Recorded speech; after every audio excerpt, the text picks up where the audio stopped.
The views and comments of the hosts and guests are not necessarily those of the station. Mga kapugad, ito po si Attorney Darwin Cañete. Inaanyayahan ko po kayong manood at makinig sa aming programang Pugad Vloggers dito po sa DZRJ 8:10 AM Radyo Bandido TV. Watch and listen to Pugad Vloggers Monday to Friday from 7 p.m. to 8 p.m. Airing on Sky Cable Channel 224 and on all DTT boxes. Simulcasting online on Facebook and YouTube. Listen and watch on your mobile devices. Just search DZRJ Radio Bandido.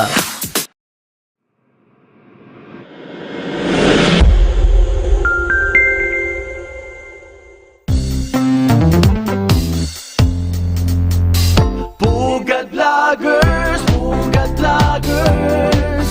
ang kurap titirisin, salot sa bayan wawalisin, walang sasantuhin, ang saya-saya nakakabaliw, kasama natin ang tropang Pugad Vloggers. Pugad Vloggers. Ayan! Good evening mga kapugad. This is Attorney Darwin Cañete. I'll be your host tonight kasi po hindi po available si Sir Orion Perez para sa kanyang slot for Friday, no? But I'm hoping to keep you guys company this Friday night, no? 7 to 8 p.m. dito rin po sa Radyo Bandido, DZRJ 8:10 AM, no? Kami po ay maririnig ninyo. Simultaneous po ang aming broadcast dito sa Facebook at saka sa YouTube. So, subaybay lang po kayo sa aming social media accounts. Lalong-lalo na rin po, meron din po kaming simulcast sa Channel 224 and meron din po kami sa DTT boxes. So anyway, ano bang magandang pag-usapan natin? Well, kanina ho, nakapagbasa ako ng article, no? Tungkol sa tinatawag na Knowledge Society. And I got to thinking, no? Yung Singapore, yung palaging binabandera sa atin, where our good friend Orion Perez is residing, naging model, in a way, no? Naging model, system of government. No? But underneath actually that kind of government, for me, no, is the fact that what is the natural resource of Singapore? Hindi naman sila kilala for mining. Hindi rin sila kilala for food exports. Lalong-lalo na sa maritime power. They are not, no, they don't have a large fishing fleet like Japan. What is their economic resource? Napakasimple. Tao, people, knowledge service. They provide so many resources in terms of manpower. Because let's face it, it's an island, napakalaking isla. I think for a large part, di ba? They're able to fit an economy that is twice their size kung compared sa mga malalaking, you know, kapitbahay nila, no? On the basis of the fact that their population is highly educated, highly motivated, very, very, very, very expert in their area of finances and other kinds of manpower services. No? And we're not talking about, hindi tayo nag-uusap ng manpower in terms of, let's say, domestic help or mga labor, no? Labor intensive. No. We're talking about services that demand a highly mataas na level ng edukasyon at kaalaman. Yung competitive, no? Competitive sa mga nakatira sa Europe and the US. 'Di ba? These are the or Tokyo. 'Di ba? Because that is a worthy example eh. We can actually have best of many worlds, no? Hindi ko naman sinasabi na doon din tayo mag-focus. But I'm just telling you guys na we have no, kung may limited man ang resources natin because of our maliit lang ating area for agriculture, although that's the primary means of industry natin, no? Agriculture tayo, and meron din tayong sinasabing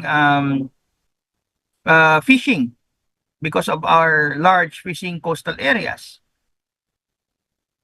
But we have over 100 million people. So in terms of resources, tao ang dapat nating tingnan because that's what we have.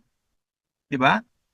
And we have, of course, the famous Filipino diaspora, yung mga overseas OFWs natin, OCWs natin, no? Overseas workers natin na and those who are crewing, no? Yung mga nandoon sa mga barko na naglalayag all over the world. So we have a lot of maritime, diba? But this is on top of that, no? On top of that, because hindi lang naman tayo nakafocus doon sa mga ganon. And we should not really encourage those kinds of jobs na malalagay ang marami nating kababayan sa konting peligro, di ba? We all know that, for example, in the case of many of our domestic workers, that they have been sometimes victimized, no, in human trafficking cases. So, yung mga nai-import or hindi man ganun, nai-employ sa mga oppressive conditions. We shouldn't really, mayroon talagang, sabi natin safe, no? But it's not a common story. It is not, diba? Meron tayo talagang tinatawag nating instances na hindi lahat pinapalad sa kanilang pakikipagsapalaran, diba? And one way to do that is to increase domestic employment. Kaya lang, if you're going to generate domestic employment, di ba, anong available? Magkukro sa fast food, contractual sa mga malls, sa mga big corporations. And problema doon, what would be the pay? The pay would be, we have minimum wage most of the time. It would not be viable for many of those businesses to employ people na matataas yung sweldo doing those particular kinds of work. Diba? Hindi ko sinasabi manual labor is not good. I'm just saying to you that we can do better. Diba? And that is where sinasabi kong knowledge society comes in. We can actually, alam natin to and we've been discussing it for many, many years. Alam na mga policy makers natin is to dagdagan ang value added ng ating mga service workers. Di ba? Yung sasabi nating, technology oriented because that is the one that's going to be moving forward. Many of the jobs, marami sa trabaho natin ay dahan-dahan ng either napapalitan ng machines or artificial intelligence. And in some cases, wala tayong magagawa kasi redundancy na yung human labor. Or talagang nagiging obsolete na at hindi na existing anymore yung jobs. So we have to look forward to a job market 5 to 10 years from now. Parang job forecasting. Diba? And that is where knowledge society comes in. We have to i-adjust ho natin ang ating lipunan para maging oriented sa kaalaman. Now, a lot of people would probably say, di ayusin natin ang edukasyon.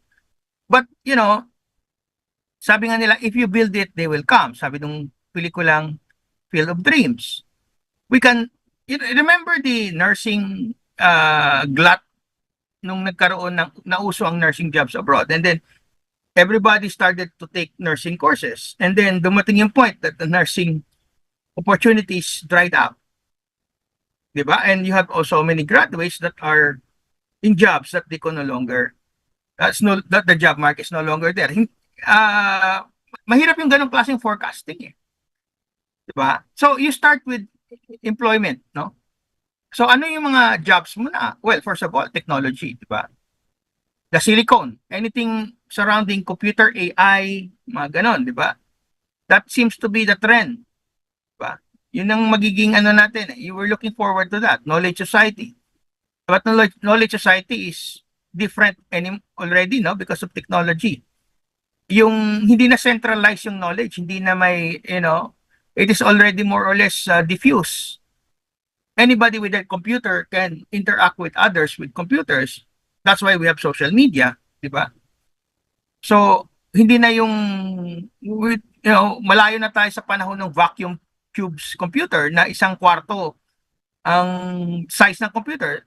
It's literally the size of your palm. Yung palad. Computing power is that, no? Pero problema lang, again, do we have the know-how, the expertise, the vision to harness that particular kind of power? Diba? The computing power, not only of the, kasi nangyayari kasi, what our phones, our mobile devices, nagiging content consumer na lang tayo din, naging delivery ng content as what we do now in Pugad Vloggers. We deliver content to you through social media, diba? Nagdi-deliver kami ng panonoorin ninyo. But that's a passive thing. What I'm saying, tinutukoy ko po sa inyo is yung knowledge being mobilized, no? Yung nagagamit, nadi-deploy to be productive. Diba? Yung marami sa atin dito, we know about the rules of entrepreneurship. Alam natin magnegosyo, ganun, diba? But how many of us actually realize that many of the functions of entrepreneurship, yung sa'yo, pagninegosyo, diba, can be done easier kung marunong kang gumamit ng software to track down your business decisions, tsaka feedback on the business decisions. Diba? Master mo yung magbenta, pero master mo ba mag-project ng iyong sales? Master mo ba mag-project ng iyong, diba, syempre, diba? Hindi tulad, let's say, karinderya.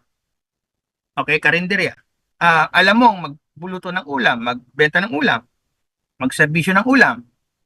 Problema, maraming ulam na papanis dahil hindi nabebenta. May mga luto ka na. So, those are facts that you can record and process. Those are data points yon. Na anong ulam mabenta, anong ulam gusto ng tao, ano yung mga average cost, di ba? So we can project what dishes to sell, what dishes to cook, how much ang volume at quantity, mga ganon. Those are data points. Okay? Ano po yan? Mga datos na pwede mong i-process at lalabas ka ng decision na ma-optimize yung profit center mo bilang negosyo. Those are the kind of intellectual things that, the capacity to use technology, gamitin na teknolohiya para tumulong sa'yo magdesisyon sa negosyo mo araw-araw. But very few lang, or it's more of a specialized skill, no? To integrate technology in your economic activities. It takes a special kind of education, a special kind of ability. And ang aking paniniwala, hindi ganon ka-integrated yung ganong klaseng decision making sa ating educational system. We have not yet centered our ability to integrate technology into our educational system. Okay, I get it. Ayaw ninyong gumagamit ng calculator for mathematical problems. That's good. But sooner or later, you'll have to adapt integrating using a calculator. Diba? It's one thing. You don't have to prove anything. Para sa akin, practical lang. Diba? Na it's faster and more accurate to press a button than do the maths in your head. I know for a fact, diba? In a way, may konting disdain yung ating teaching profession on using devices and the reliance on devices. Gets ko yun. But the problem is, we're talking about here integrating technology. So pag, you don't want to, ayaw ko mag-create tayo ng tinatawag na yung attitude against technology, yung Luddite philosophy na masama ang technology. No. Diba? I'm sorry, ladies and gentlemen, we have to embrace. Kailangang yakapin natin ang teknolohiya sa ating day-to-day activities. We already do that by cellphone, social media, etc.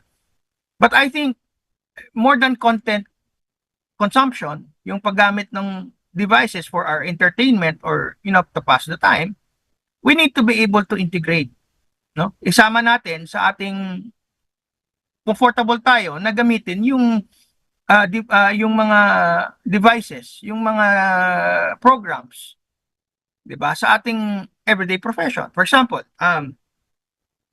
lawyers, if you want to, 'di ba, yung mga billing ninyo sa mga clients ninyo, you can integrate that. The way you bill your time as serving, making pleadings, ganun na, automatic na yung billing system ninyo, yung pagsisweldo, 'di ba? You know how much you spend every day as a lawyer on your office. So, yung mababudget ninyong kita ninyo, 'di ba? You know how to set your rates that is fair to you and to your client. Yung mga, 'di ba? Hindi na uso yung ano eh. And it's a good thing, no? To automate everything, to automate many things, no? Basta very very careful lang kayo sa data entry. It's easier for you to compute your taxes, 'di ba? You don't have to be an accountant. Hindi ka mo kailangan magkumuha ng accountant para gumamit ng or malaman kung magkano ang taxable mo eh. There are automated ways for you to program in your tax payments to the BIR. 'Di ba? Meron 'yan. There was a time siguro I was like over the summer years ago, no. TurboTax. Inaanak ko 'yan eh. I tried to learn TurboTax. 'Di ba? Mga ganong klaseng programs. Believe me, dinosaur na ako. I was around when they made WordStar. That's how old I am when I was using computers, no? DOS pa noon, DOS 6.0 pa yon, and then you have to load the separate WordStar program. I was around when they switched when people were learning Fortran, COBOL, no? HTML was hardly there, no? Meron pa kami Java pa, 'di ba? Those were the programs. I'm not a computer programmer. I just like to learn, 'di ba? That's why I'm comfortable with technology. So ganon ang gusto nating gawing attitude. And mayroon na tayong jump start. Our children are very comfortable with technology. 'Di ba? Very comfortable sila sa paggamit ng devices. It's practically part of their daily routine. 'Di ba? So, there you go. So, knowledge society. For me, let's start with equipment. Gamit. 'Di ba? Right now, anong kailangan natin sa ating knowledge society? The foundation is always information structure. So, malaking bagay na that we are asking telco companies to lower the rates because that's the price of access. Kung mas maliit yung rate ng pag-access ng technology tulad ng internet connection, 'di ba? You make it accessible. And then, yung tinatawing one tower policy, yung sinasabi natin na kung nagrereklamo na magtayo itong mga telco companies ng towers nila na kailangan para maglagay ng internet coverage sa isang area, di mag-share kayo ng cost. Mag-share kayo ng gastos. So, hindi lang naman isang tower ang tower is neutral eh. Pwede niyong paghatian yung cost and then, 3 or 4 telco companies will put a connection to that tower that they built, no? Mas mababa yung cost of building sa last mile areas, mga bundukin. Diba? You bring computer literacy to the last mile. Once you have the infrastructure there, mas maraming mainggan yung gumamit ng technology and they will find creative ways to use technology. That's ang thinking ko doon. Diba? And you make internet devices cheaper. Diba? You start with that. Ilang inventaryo ng maraming telco companies mga napaglumaang devices that are still serviceable, 'di ba? Na pwede pang i-donate o gamit. Bigay natin. During the pandemic, we were forced to be creative to continue education, 'di ba? Ganun ang nangyari nung pandemic. And somehow naitawid natin 'yon. How? Using internet. In my case, no, I'm a lawyer. I'm appearing in court, and the Supreme Court was able to make use of the platform called Microsoft Teams. I'm not promoting it. I'm just saying it. Yun ang ginamit natin. And nakapagpatuloy ang mga hearings kahit na may pandemic, kahit walang face-to-face encounter. Diba? Nakatuloy na ano natin na we were able to break through the restrictions of COVID lockdowns because of a platform called Microsoft Teams. And right now, I am communicating to you from my house through the platform of Zoom. Diba? I don't have to battle through traffic. Hindi na ako kailangan mag-commute from my place here in the north to Makati, where the station of DCRJ, diba? Hirap na hirap ako noon makaabot on time and have to find parking, diba? And just to go to the, and pinaka-difficult part is going through 2 floors because I am a bit, madali ako mapagod, diba? So there, nakapag-broadcast tayo without any, difficulty on my part. My only puhunan in being able to reach you guys is the Zoom, my computer connection, which is, affordable, and of course, my internet access device. Diba? Importante yan. Okay, so, ganon.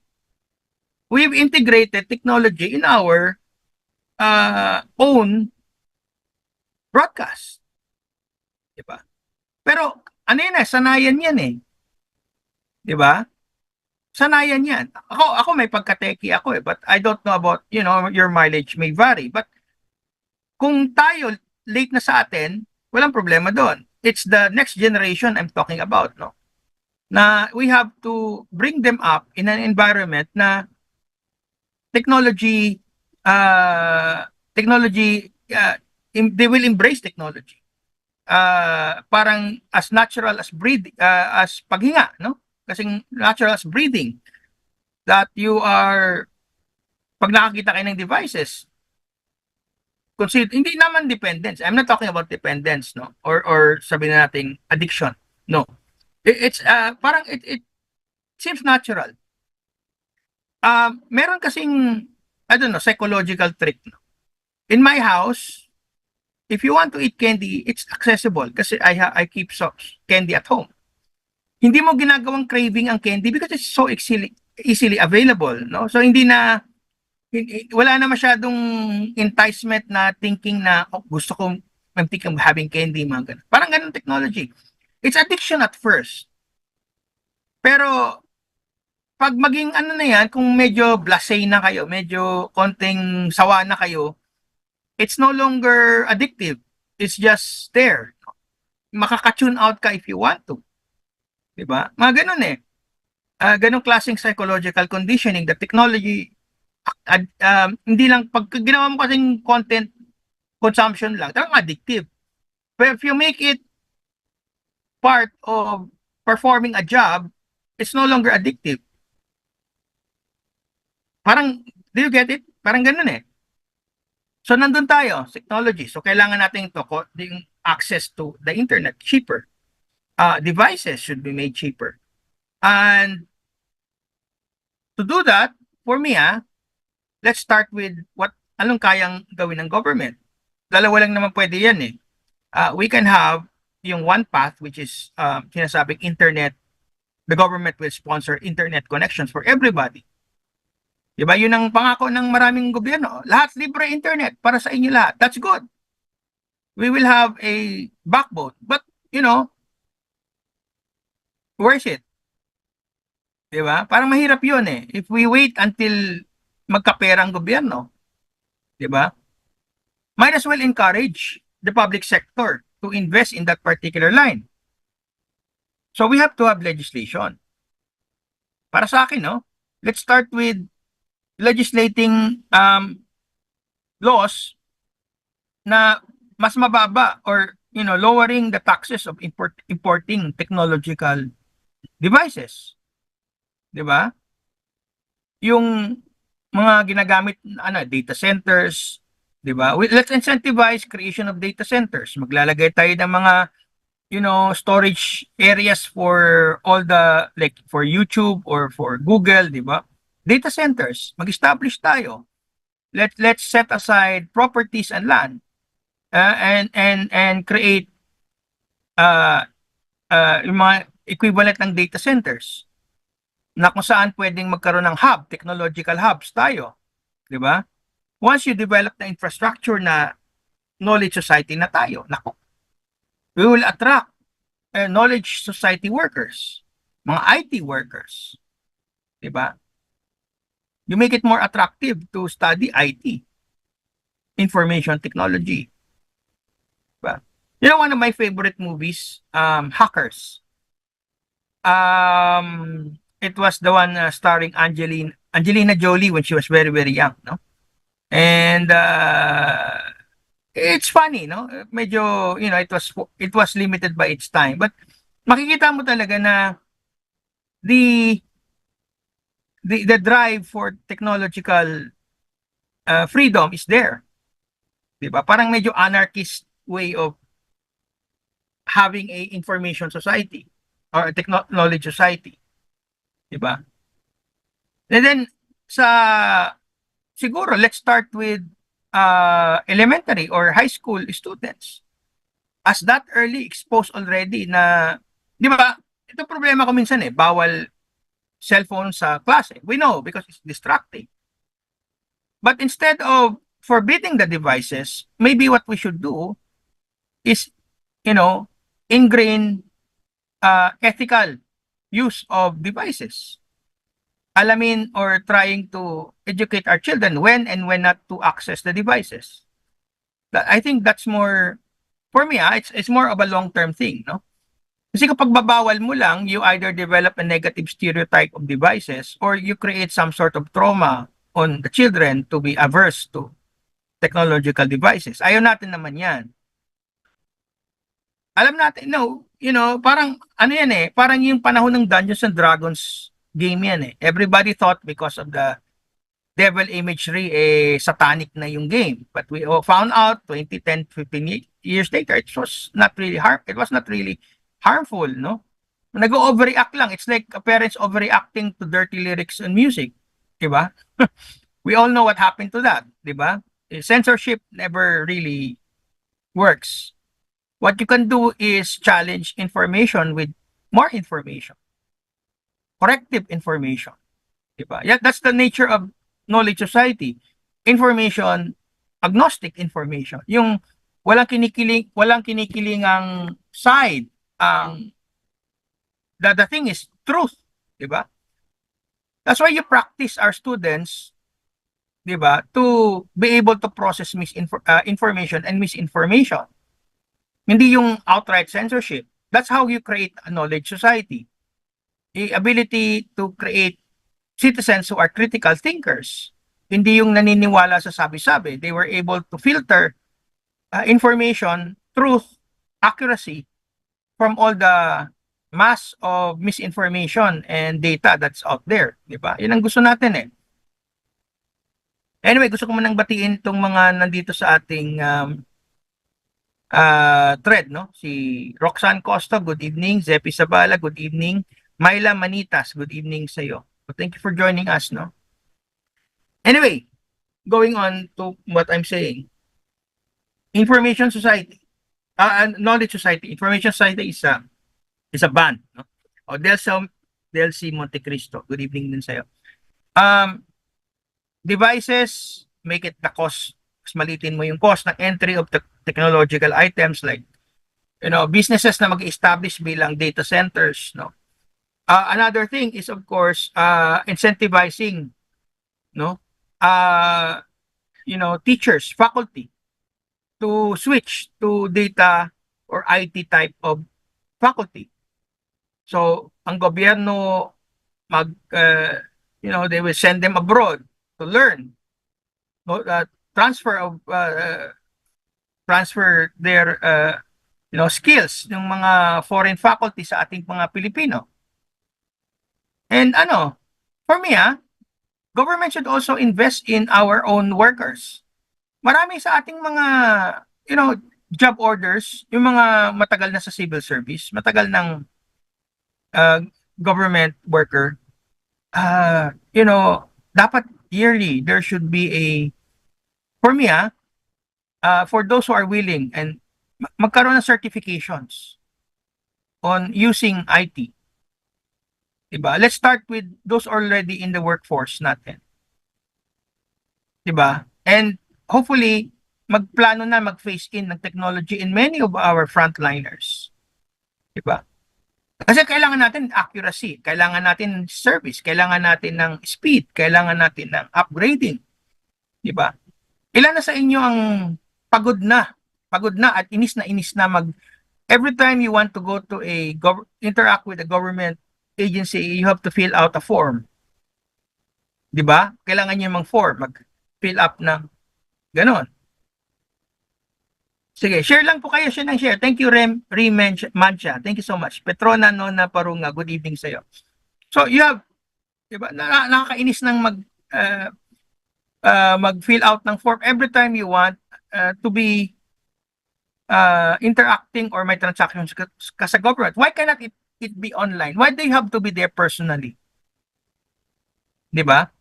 Kung may portal naman sana ang bawat agency and, you know, may national ID ka naman, diba? And if you want to transact using your own, mag-create ka ng secure file, mag-secure ka, diba? Facebook is not a government agency, yet they are very, you know, relatively speaking, they're secure in terms of verifying your data for two-factor authentication.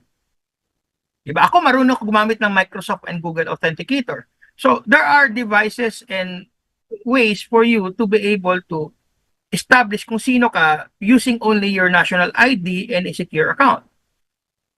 So alam, ang point lang naman ng government agency is to know na kung sino ang kanilang katransaksyon. I own a firearm. I'm a registered firearm owner. Nagustuhan ko yung ginawa ng PNP Firearms Division, the LTOC. The transaction is online, mag-apply ka online, then i-upload mo yung mga transaction, yung pictures ng iyong mga requirements, and then kapag na-process na, sasubmit mo na lang. I don't have to wait in line or to wait for the cashier or the teller, equivalent, no?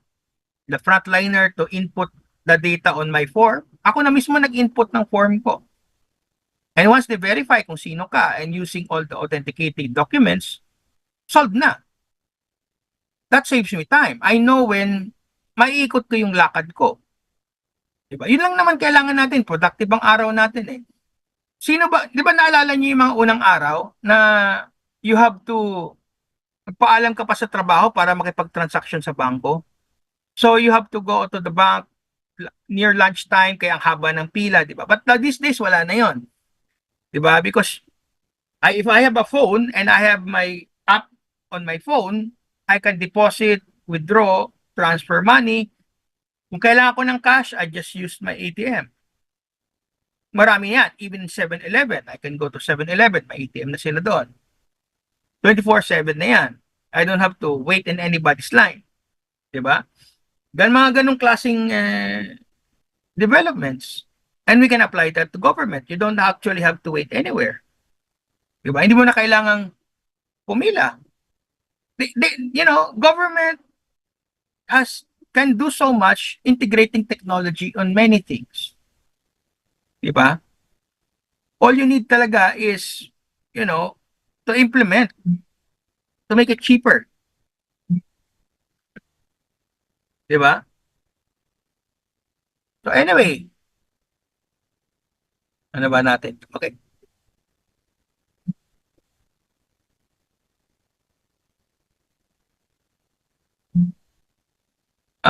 Wait. Okay. So, yun mga kapugad, no? Wait, basahin ko muna itong nandito sa ating ano, no? So, again,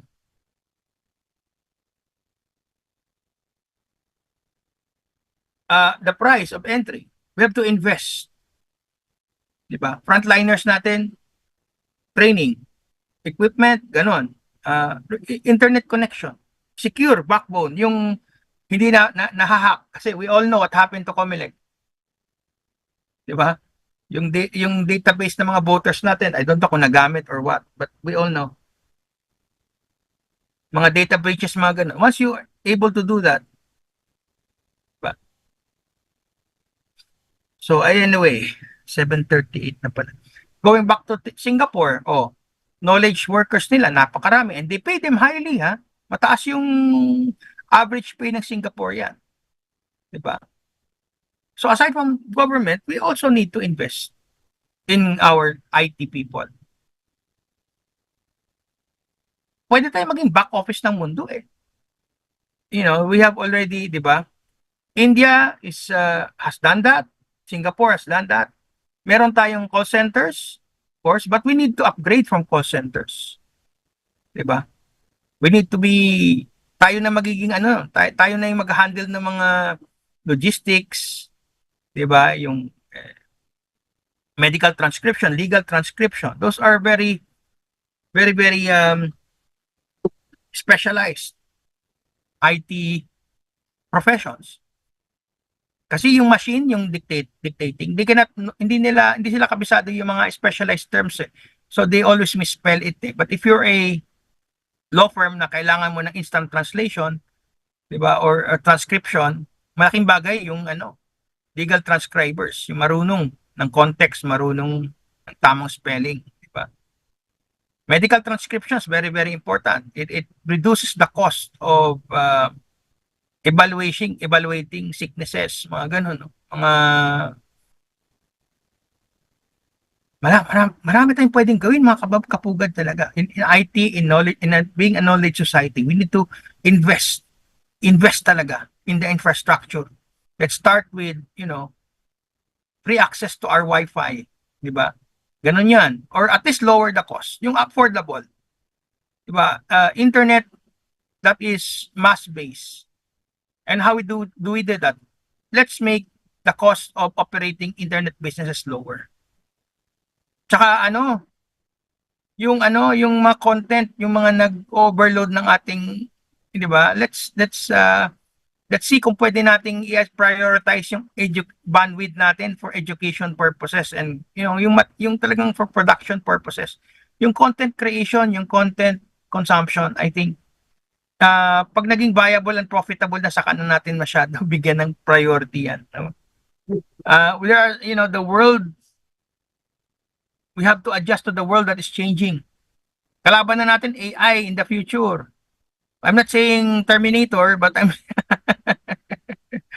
we have to make sure na in step tayo, di ba? In step tayo, mga kapugad. Yan, Jerry Sims, good evening sa'yo from Olongapo City. Yeah, thank you so much for watching. Yun. Siguro, sana yung Pangulo natin who has been championing digital economy, we are going to have a talk with the telco companies, di ba? Are you investing enough in the last mile, in the last kilometer of our country? Kasi wala namang problema sa Metro Manila, saturated na yan eh. Bawat inch natin dito merong internet connection eh. I'm talking about places like Sulu, places like Apari. Do we have the remote areas of Bataan? Diba? Those are the kinds of areas that we're talking about, na kung saan either spotty yung internet connection, 'di ba? We can do better. 'Di ba? To make it accessible sa mga marami sa ating mga kababayan, lagyan mo ng kuryenteng area nila, let's say, generators or solar power para magka-power yung areas nila. And then you give them internet devices. They don't have to cross. Hindi na kailangang tumawid pa ng mga bundok at mga sapa para magkaroon ng connection sa mga teachers nila. Diba? We can have education sa area nila mismo. Diba? We can, disaster coordination, mga ganun, no? So many things that we can do with technology. If only the cost of entry, the cost of deployment, the cost of use, the education will be lowered. Diba? Hindi ko lang alam if we're still worrying about hacking sa dito sa diba, DICT, but we have to be, those are already spilled milk, no? Ano na 'yon? Lessons learned already, no? I think pwede nating i-set aside muna 'yon and let's concentrate on building the infrastructure na hindi naman kontrolado ng mga profit takers.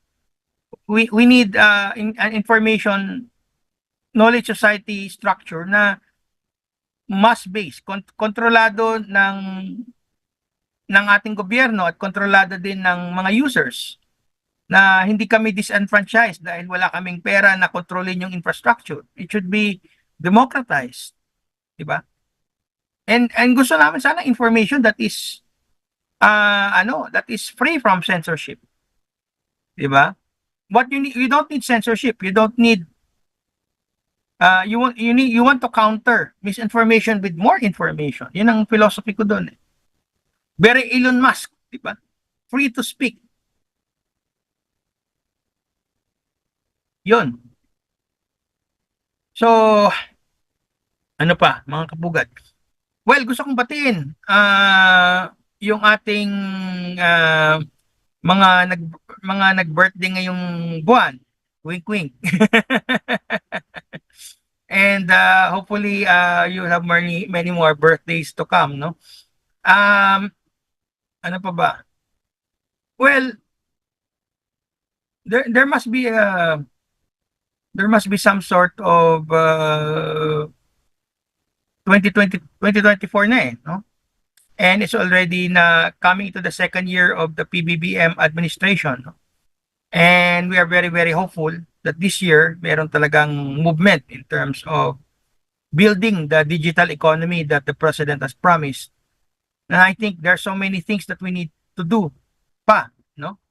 Aside from building the infrastructure, we need to build talaga a secure digital economy basis, no?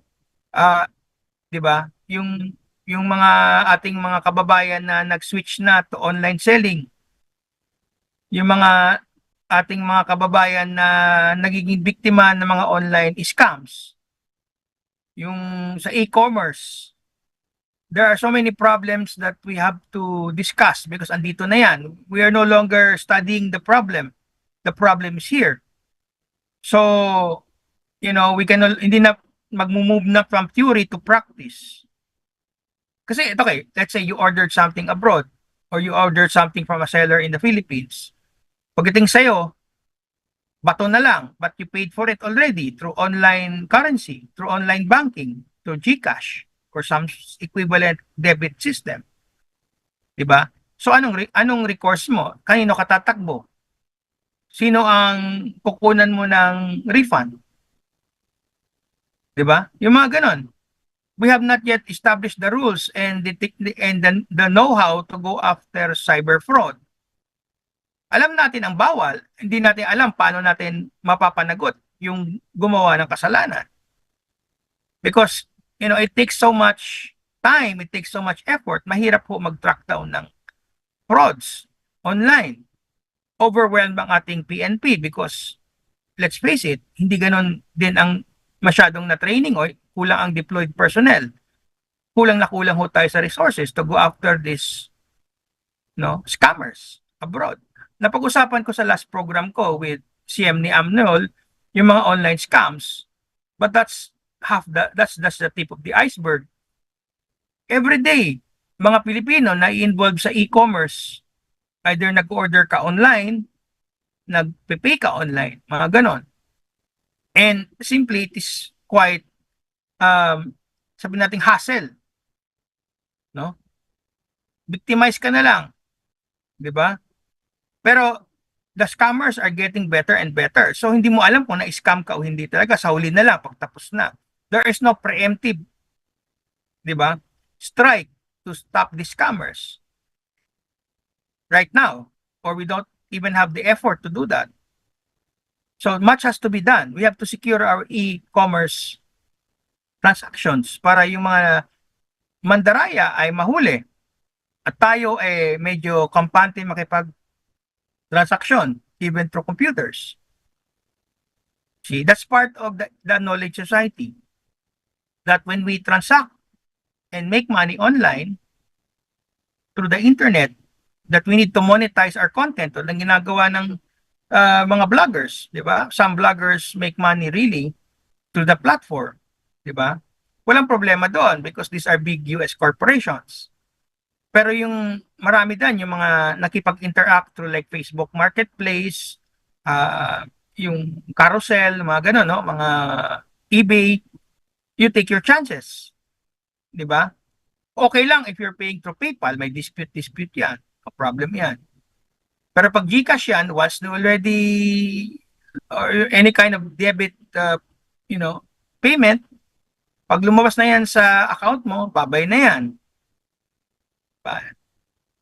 Vouch can only do so much. Iba dyan, mga troll accounts at mga konsyabang accessory accounts, they will vouch for each other, so magtulong-tulong sa fraud. Hindi rin secure yan.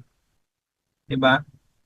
Most of the time, ang advice ko sa inyo, face-to-face when you're transacting online. Diba? Or kung talagang mas gusto nyo, diba? Yung tipid, yung mga nangunguripot, if a bargain is too good to be true, malamang it's too good to be true. Di totoo yan. Scamming yan, scam, fraud. Diba? You have to learn, dapat meron din kayong resources or may ability kayo mag-distinguish ng scam. Diba? So, you need to do that. Maraming scam talaga sa internet. So, part of knowledge society, part of ability to, diba, analyze is education. O ikaw naloko, huwag mo na ipasa yung katangahan mo sa anak mo. Diba? Educate your children. Make them not only computer literate, but being able to analyze. Kasi faceless ang minsan ng ang internet transactions. You're only going by name and reputation. And some of those reputation can be fabricated and manufactured. Parang yung mga online consensus, di ba? Kala mo sikat siya, yung pala marami lang hinire na troll accounts para pasikatin. Diba? You can fabricate popularity. Pwede ka nang mameke ng virality sa internet kasi nakakabili ka ng followers. Number of followers can be bought. Diba? So, hindi organic. Pwede kang mapeke dyan. Diba? Lalong-lalo sa politika. I just aside this, no? Politika, akala mo popular o sikat o viral lang isang pangalan, yun pala, may troll farms. Can fabricate virality, nabibilian, fake followers, fake accounts. So be wiser. Isa yan kasama sa knowledge society yan. Being able to distinguish, di ba, organic and true, di ba, from the fabricated and manufactured consent. Di ba? In a way, for me, that should be a crime that you are faking consensus. Pero there's no legislation for that. It's not a regulated thing. It's not a regulated activity. Di ba? So anyway, gusto kong batiin ng aking family, my wife Wilma, my Tukis Grayson and Sophia, my co-host and Pugad Vloggers, sila Doc 𝗕𝗹𝗱, Maricar Serrano, Professor Van Ibernas, Mark Lopez, Tom Berenguer, Orion Perez, Harold Tan. And I'd like also to greet, of course, my mother Vilma in Davao City. If she's watching, ma, hello, good evening sa'yo. Also my sisters and my co-workers, diba? Dito sa Pugad Vloggers, we are very, very happy to see you here na nakikinig kayo sa amin. Okay, hello kay Apon Lee, Boyet Perea Bras, Abi Taurus, good evening sa inyo. Yun, thank you so much for watching, and always, malaking bagay sa amin na nasusundan yung aming program, no? We are a small program, but we hope to be of help to and entertainment kahit papaano sa inyo. Anyway, dito po sa amin sa Radyo Bandido, we are always grateful for our listeners and followers. Next program ho is Oras ng Himala, and followed by Kakampi with Bernard Tan. Gusto ko rin pong batiin ang aking kaibigan si Ira Panganiban. May replay po kami usually the morning after our evening broadcast. So, you can catch us. No? Binabati ko kayo, nakikinig sa amin sa umaga. Salamat po at nasusundan niyo ang aming programa sa kahit replay. No? And I hope you enjoy our content. No? Yun. So, anyway, thank you so much mga kapugad. Today's Friday. Be with your family. Stay safe and have a happy weekend. Attorney Darwin Cañete. Goodbye. Thank you so much. Pugad Vloggers, ang kurap titirisin, salot sa bayan wawalisin, walang sasantuhin, ang saya-saya nakakabaliw, kasama natin ang tropang Pugad Vloggers. Pugad Vloggers. The views and comments of the hosts and guests are not necessarily those of the station.